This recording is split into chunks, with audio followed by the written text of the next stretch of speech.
Hi and welcome to this digital SLR tutorial.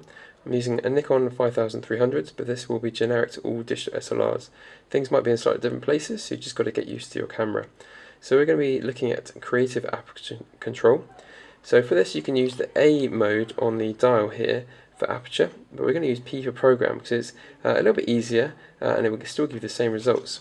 So flipping the camera over, half pressing the shutter button, you'll find that will give you an exposure reading. So on the top left here we have shutter speed, middle we have aperture, and on the right we have ISO. Now we're going to control aperture, so in order to do that you turn the wheel. So focusing on aperture first of all, turn it to the right, we'll make it wider, turn it to the left, we'll make it smaller. So the smaller aperture will give you a larger depth of field, so more things in focus. A wide aperture will give you less things in focus, so it will be a shallow depth of field. So nice and easy.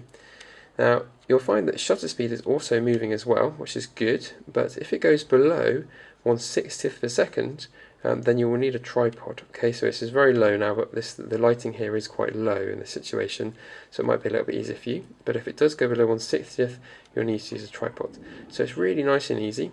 One little thing to make it a little more advanced, if you press I on this camera, you can control the ISO. Now the ISO, if you tweak the ISO, it may well allow you to get better control over your aperture. Okay, so by lowering the ISO or increasing it, it might allow you to move through more of the settings. Okay, so that's something to consider. But it's nice and easy, so just turning the dial, you'll be able to control your aperture. So nice and easy, have fun, be creative. Thanks for watching.